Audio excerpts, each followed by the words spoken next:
Hi mga kasingsing! For today's video, share ko lang mga ganap ko sa araw na to. Maghahatid at magluluto tayo ng gulay na toge. So ayun na nga, maaga kami nagising for today's video.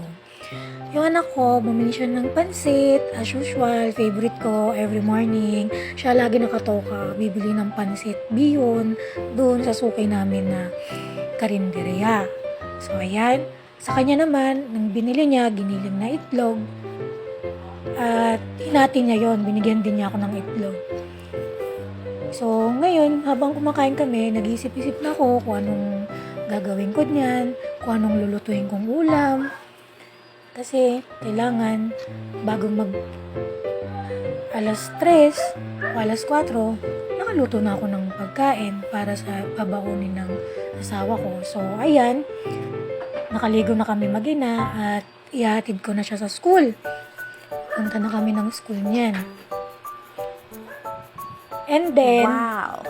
transformation, nandito tayo sa kusina.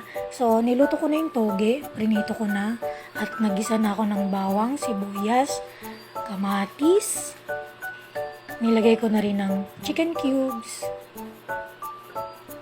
then halo-halo lang, nilagay ko na rin ang sarili ko.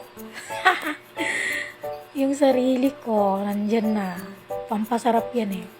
So, hindi na ako mag-aasin. Toyo na lang. Tansya-tansya na lang. And then, lagay ko na yung paminta.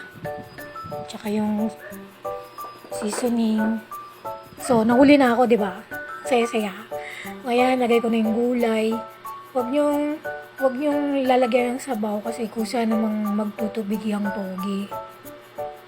So, halu-haluin para ma-even yung lasa. And then, pag lumabas na yung tubig niya, pwede mo na ilagay yung gulay na repolyo, carrots, at Baguio beans. And then, mix lang natin. Mekas na yan, mga insan. Diba? Para maluto rin yung gulay. And then, pag natapos mo ng halu-haluin yan, o diba, huwag niyo napansinin yung patolder ko. Dead man yan na yan.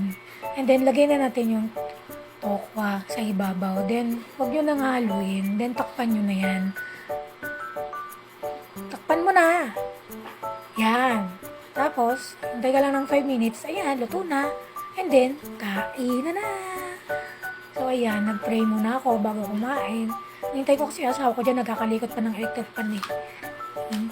So, ayan, naglalagay na ako ng gulay. Wala pa rin siya. Tapos, tinikman ko na yan. Ayan, napasok pa nga ako, sobrang init. Alam ko naman bagong luto eh. Tako kasi. So, ayan, minom muna akong tubig kasi init ng bibig ko. At syempre yan, tinabihan ako ng asawa ko kasi namin niya na yung ulam na paborito niya kung saan siya lalo na in love sa akin. So, ayan. Share ko lang dahil sa toge na yan. Na-in-love siya lalo sa akin. Gusto niya yung favorite niya, no? Di ba nagsubuan pa nga? Sige, subuan mo ako. Sige. O, di ba? Sarap ng kain namin. Sulit na sulit talaga yung toge pag yan ang ulam. Wala talagang matitira. Kahit anong gawin nyo, walang matitira. Favorite niya yan eh.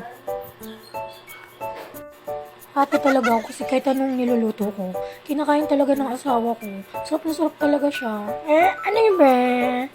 So, ayun. Follow, like, and share. Thank you for watching. Bye!